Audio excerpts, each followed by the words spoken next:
है जी? मुझे भी कंफर्म नहीं किया उन्होंने।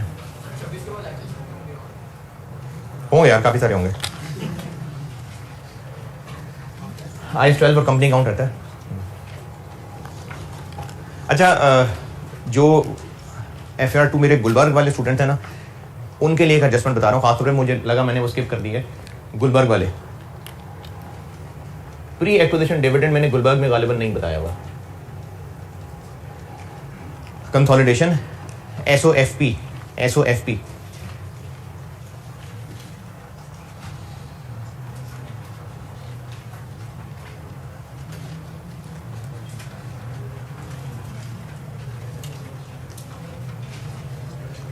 पेज 367, ये प्री एक्विजिशन मैंने गुलबर्ग वाले सेक्शन में नहीं बताया था। कहानी इसकी ये है कि एक्विजिशन डेट 1 जनवरी 20। इस वक्त जो शेयर की वर्थ थी असल में, यानी पेरेंट ने जब एस का शेयर खरीदना था तो जिन लोगों से डील चल रही थी उन्होंने कहा जी शेयर तुम आपको बेचेंगे 45 रुपए का, लेकिन एस ने एक डिविडेंड डिक्लेयर किया हुआ है 5 रुपए का, वो 10 दिन बाद मिलने वाला है। चूंकि हम आपको शेयर बेच देंगे तो मिल वो आपको जाएगा। इसको प्री एक्विजिशन कहते हैं, प्री एक्विजिशन डिविडेंड। वो डिविडेंड जो पेरेंट के शेयर होल्डर बनने के फौरन बाद मिल जाए, हाँ वो पिछले प्रॉफिट का हिस्सा, लेकिन मिल पेरेंट को जाएगा। तो जिन लोगों से डील कर रहे थे, जिन लोगों से शेयर खरीद रहे थे, उन्होंने कहा कि शेयर तो आपको 45 का बेचेंगे, लेकिन आपको ना कुछ दिन बाद 5 रुपए का डिविडेंड मिल जाएगा, अनाउंस हो गया हुआ है, मिल वो आपको जाना है, हक तो उन पे हमारा है। तो ऐसा करें, आप 5 रुपए हमें अभी अपनी जेब से दे दें, वो आपको जब कंपनी से मिल जाएगा तो आपका 5 आपको रिकवर हो जाएगा, और हक चूंकि हमारा है तो हम अभी आपसे आपकी जेब से ले लेते हैं। तो शेयर जिसकी वैसे वैल्यू 45 लगनी थी, लेकिन पेरेंट उसको 50 में खरीदेगा। इसको कम डिविडेंड प्राइस भी कहते हैं। और कहीं कम क्यों, तो ज्यादा है, कम डिविडेंड, कम डिविडेंड प्राइस कहते हैं इसको। इसको एक्स डिविडेंड प्राइस कहते हैं, इसको कम डिविडेंड प्राइस कहते हैं। तो पेरेंट ने ये शेयर जो खरीदा होगा वो 45 वर्थ का शेयर 50 में खरीदा होगा। गुडविल की वर्किंग के लिए शेयर इन्वेस्टमेंट में कितना आना चाहिए? गुडविल के लिए 45, लेकिन पेरेंट की बुक्स में 50 आ रहा होगा। तो पेरेंट की बुक्स में इन्वेस्टमेंट में आ रहा है, वहां से निकाल देंगे। इन्वेस्टमेंट में शामिल हुआ हुआ है, ये यहां से निकाल लेंगे। Investment debit, credit, credit. और पेरेंट को जब ये इन पैसे मिले होंगे, इसने उसको इनकम बना लिया होगा, रिटेन अर्निंग से निकाल लेंगे। ये प्री एक्विजिशन डिविडेंड की एडजस्टमेंट है कि पेरेंट ने अगर इसको इनकम बनाया हुआ है तो वो तभी इनकम बनाया हुआ है क्योंकि उसने इन्वेस्टमेंट अपनी 50 पे रिकॉर्ड की हुई है। तो इन्वेस्टमेंट से निकाल देंगे और पी की रिटेन अर्निंग से निकाल देंगे। ये गुलबर्ग वालों के लिए एडजस्टमेंट रहती थी। गुलबर्ग में नहीं बताई थी मैंने, बताई थी मुझे तो बड़े लोगों ने कहा नहीं बताई आपने, लिखा हुआ तो पहले बताता है, मैं तो पेट्रोल लग गया इतना। हाँ जी,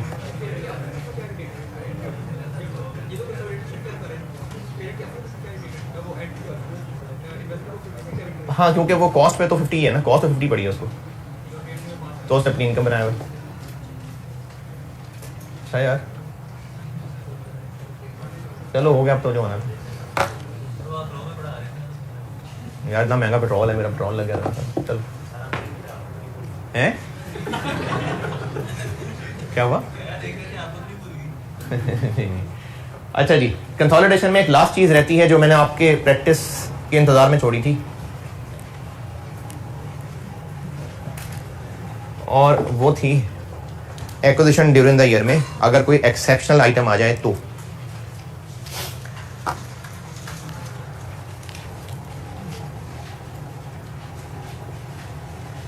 अगर एक फिगर टोटल इनकम स्टेटमेंट में एक्विजिशन ड्यूरिंग द ईयर, मैंने आपको अभी तक जितना बताया वो क्या था कि एस की सारी फिगर्स को n/12, और क्या अजम्पशन है इसके पीछे कि सारे इनकम एक्सपेंसेस इवनली फैले हुए हैं। और जितने पास पेपर के सवाल किए उनमें ज्यादातर में ये पॉइंट लिखा भी हुआ था, या तो ये लिखा हुआ था कि all incomes and expenses are assumed to occur evenly throughout the year, या ये लिखा हुआ था कि profits are assumed to evenly incur during the year. ये लिखा होता है सवाल में, अगर ना भी लिखा हो तो भी ऐसे करना है, लेकिन हो सकता है कि एक एक्सेप्शनल आइटम आ जाए, 1 या 2। जो एक दफा आ भी चुकी है, उसको हैंडल कैसे करना है वो बता रहा हूं। उससे पहले एक कैलकुलेशन समझें। अगर पूरे साल का प्रॉफिट 6400 है, प्रॉफिट नहीं सॉरी, पूरे साल का एक एक्सपेंस है 6400, इसकी डिटेल ये पता चली कि 6000 तो एक एनुअल नहीं, हर महीने होने वाली ट्रांजैक्शन का टोटल है, लेकिन जो 400 है ये एक वन ऑफ ट्रांजैक्शन है जो जुलाई में कोई सेमिनार हुआ था उसकी फीस दी थी। बाकी monthly rent, monthly salaries, monthly repair, बाकी सब वो टोटल मिला के साल के 6000 बने, जबकि ये एक वन ऑफ ट्रांजैक्शन थी जो जुलाई में हुई थी। ये total expense for the year 6400 आ रहा है।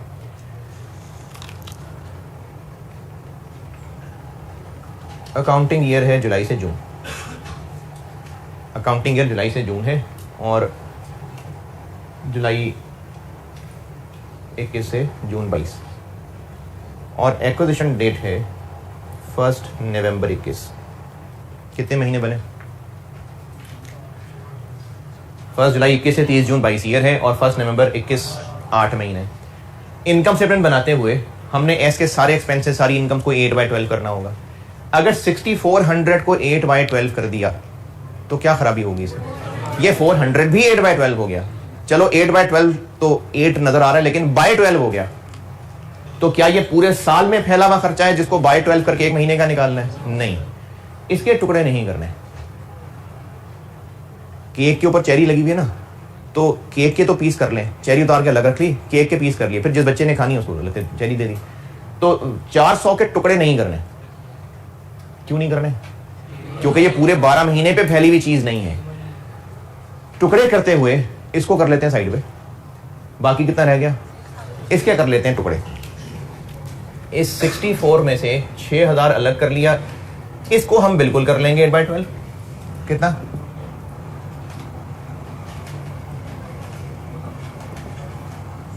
जी 4000। और वो जो 400 है वो प्री फेज में आएगा कि पोस्ट फेज में? प्री में, वो इधर आ जाएगा। ये होगा प्री, ये होगा पोस्ट। और अगर वो 400 का खर्चा जुलाई की बजाय जनवरी 22 में होता तो फिर वो इधर आ जाता।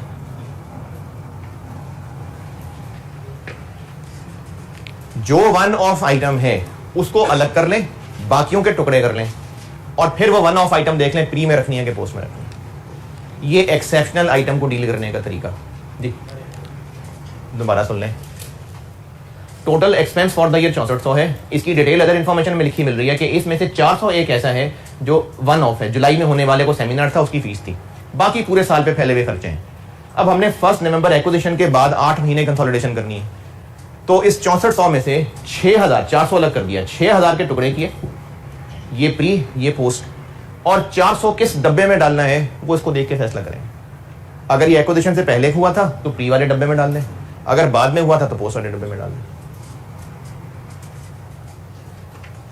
इसके लिए सवाल मैंने बनाया था, उसकी 3 एडजस्टमेंट बता देता हूं बस, और बाकी तो सवाल नॉर्मल है। तो आप आइए पेज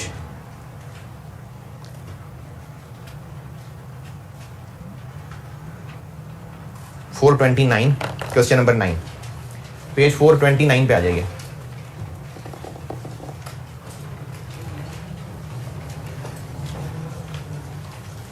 पेज 429।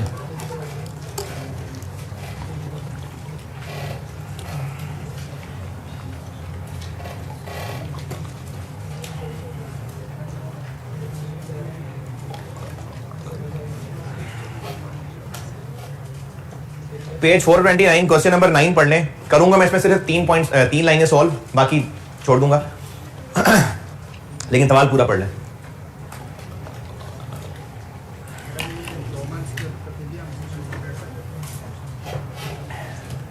यानी अगर ये 2 होती हैं अलग अलग, हाँ मतलब वन ऑफ है ना, इसको 12 पे डिवाइड नहीं करना, तो इसलिए इसको अलग कर दें, बाकी को 12 पे कर लें, और फिर वो वन ऑफ चीज देख लें किस डब्बे में डालनी।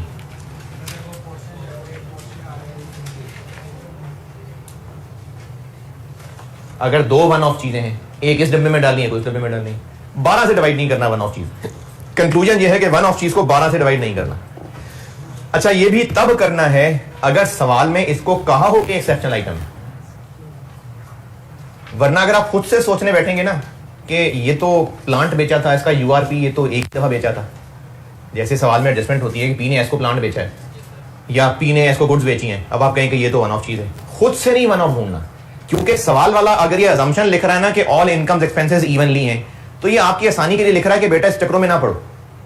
अगर सवाल वाले ने ये काम करवाना होगा तो कहेगा कि एक्सेप्ट फॉर फलाना। जैसे पहले मैं आपको एक्सेप्ट फॉर फलाना वाली लाइन पढ़ाता हूं। पेज 431 पे आए पहले, पेज 431, पेज 431 पॉइंट नंबर 2, पहले ही सेंटेंस में पता चल जाएगी बात आपको जो मैं कह रहा हूं। 431 क्वेश्चन नंबर 12 पॉइंट नंबर 2, पहला ही sentence. The incomes and expenses of FL had accrued evenly during the year except investment income. खुद कह दिया उसने कि इन्वेस्टमेंट इनकम है एक्सेप्शनल आइटम, फिर इस तरह से चलना है। अगर उसने ये बात ना की होती तो फिर ये नॉर्मल सवाल है, तो इसलिए सवाल वाला एक्सेप्शन खुद क्रिएट करवाएगा तो करवाएगा। चलें क्वेश्चन 9, क्वेश्चन 9 पढ़ने तो मैं इसकी एडजस्टमेंट बताऊं।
जी पढ़ लिया तो मैं पॉइंट बताऊं। पॉइंट नंबर 6 में लिखा हुआ है कि all incomes and expenses except point 3 और 5 वाला। पॉइंट 3 में क्या है, एक इंटरेस्ट है, और 5 में ये एक एक्सेप्शनल आइटम की अदर इनकम है। इनके अलावा बाकी सब इवनली, यानी इनको बाय 12 नहीं करना। क्या करना है फिर, करते हैं। पी की फाइनेंस कॉस्ट कितनी, पी की 3000। एस की फाइनेंस कॉस्ट कितनी, 30। अच्छा अब ये 3800 में पॉइंट नंबर 3 में क्या लिखा हुआ, पी ने एक लोन दिया था इसको, तो उस लोन पे इंटरेस्ट, पी ने अपनी इनकम बनाया हुआ है और एस ने अपना इंटरेस्ट एक्सपेंस बनाया होगा। कितना गिने, डेट से चले आगे, देखिए कितना कितना इंटरेस्ट, 2000। ये 2000 ऐसे कैलकुलेट किया कि लोन है 30,000 का, 30,000 इंटरेस्ट 8% है, 10/2000। इस 3800 को अच्छा एक्वायर किस दिन किया है, 1 सितंबर। कितने महीने बने, 10 महीने। अगर इस 3800 को मैंने sales, cost of sales, admin expenses, distribution cost की तरह इस 38 को भी 10/12 कर दिया, तो इस 38 में ये 2 भी है, ये फिर 10/12 हो जाएगा। ये तो ऑलरेडी कैलकुलेटेड ही पोस्ट फेज के लिए ना। अगर मैंने 3800 को 10/12 कर दिया तो 2000 फिर से 10/12 हो जाएगा ना, इसलिए इसको नहीं करना 10/12। ये एक्सेप्शनल आइटम आ गई, इसको कर देते हैं 1500।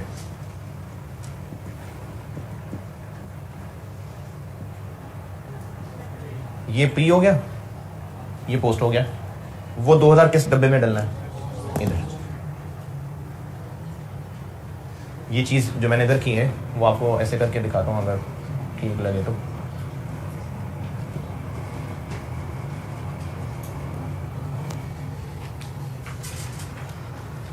एक्सेप्शन को अलग किया, 10/12 किया, और चूंकि ये पोस्ट था तो पोस्ट के डब्बे में इसको डाल दिया।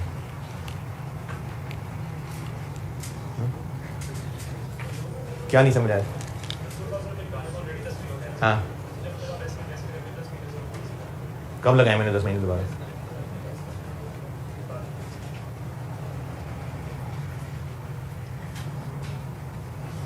कितना आया आंसर? 20, 35। पी की अदर इनकम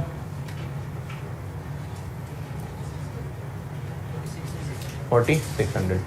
एस की अदर इनकम 1800। इसमें भी एक एक्सेप्शनल आइटम है, कितनी? 300 की। उसको निकाल लेते हैं, बाकी को 10/12 कर देते हैं। और ये 300 पोस्ट के डब्बे में आएगा कि प्री के डब्बे में? तो बस 1 2। ये दोनों ब्रैकेट्स देख लें जी, ये एक्सेप्शनल आइटम का ट्रीटमेंट।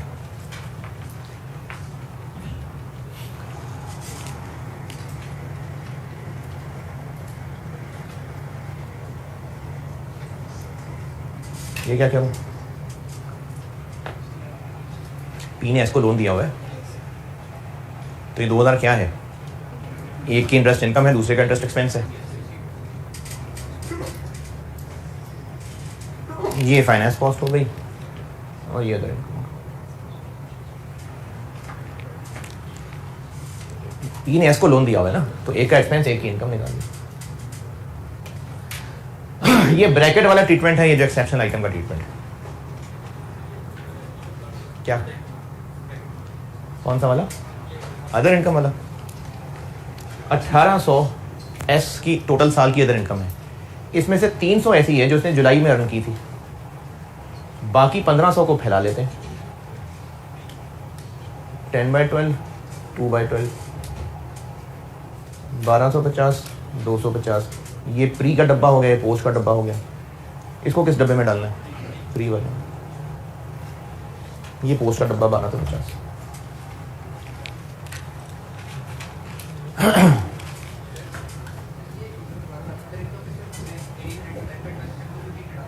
जी है क्या? 300 लेस किया मैंने। इसमें से 300 एक्सेप्शनल आइटम को अलग करके बाकी को 12 करना। तो 300 एक्सेप्शनल आइटम थी, अलग कर लिया, बाकी को 10/12, 2/12 अलग अलग कर लिया।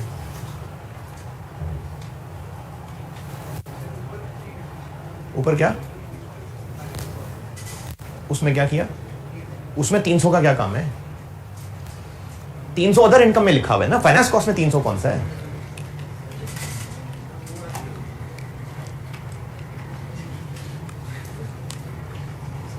अच्छा देखें, मेरी बात सुने। ये ना इत्तेफाक से इस 3800 में से ये 2000 निकाला तो 1800 बच गया, और अदर इनकम 1800 की है। ये दो अलग अलग फिगर्स हैं। फिर मजीद इत्तेफाक इस 1800 में से 2/12 करके 300 आया, और ये कोई एक्सेप्शनल आइटम 300 की थी। ये कसम से इत्तेफाक से था, मैंने जान के नहीं किया था। तो वो और फिगर है, वो इंटरेस्ट में से है, और ये अदर इनकम है। ये अलग अलग चीज है।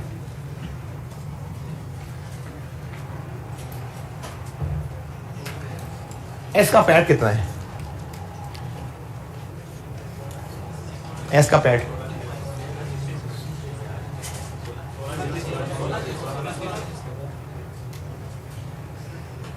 अगर एक्सेप्शनल आइटम्स हैं, जैसे ये किया हमने ट्रीटमेंट, तो एक्सेप्शनल आइटम्स की वजह से हम सब टोटल अमाउंट को 10/12 नहीं कर सके, क्योंकि एक्सेप्शनल आइटम्स थी।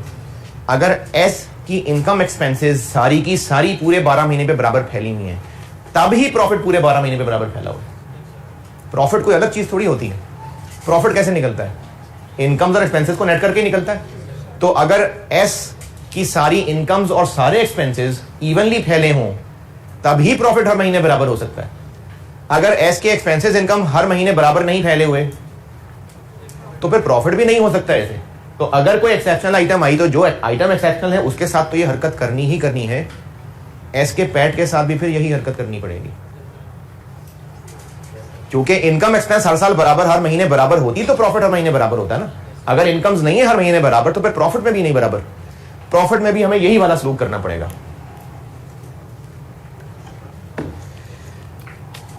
क्या सलूक? एक्सेप्शनल आइटम्स को पहले रिवर्स कर देते हैं। क्या क्या एक्सेप्शनल आइटम है? अदर इनकम हटानी है, इसमें से क्या करूं? माइनस कर दो। फाइनेंस कॉस्ट को अलग करना है, ऐड बैक कर दो।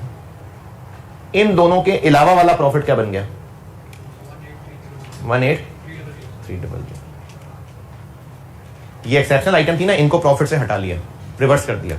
इसको अब 10/12 और 2/12 बांट लेते हैं। 10/12 15250। ये बन गया पोस्ट का डब्बा। इन दोनों में से जिसको जिस डब्बे में डालना है डाल दें। ये किस डब्बे में आना है? प्री वाले में। ये 300। ये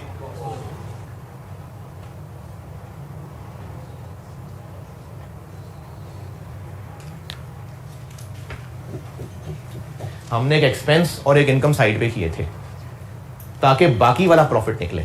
उसको भी 2 और 10 में बांट दिया। अब जब 2 और 10 में बांट गया तो जिस जिस डब्बे के ये हैं उस डब्बे में डाल दें। ये प्री वाले डब्बे में उधर डाल दें, ये पोस्ट वाले डब्बे में इधर डाल दें। और ये है असल में जो हम एनसीआई की वर्किंग में शुरुआत करेंगे।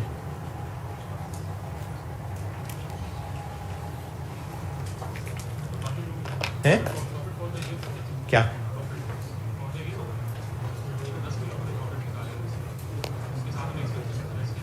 अच्छा, फिर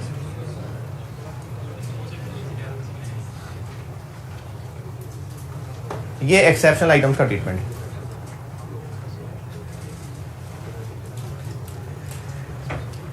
ठीक है जी, अल्लाह हाफ़िज़।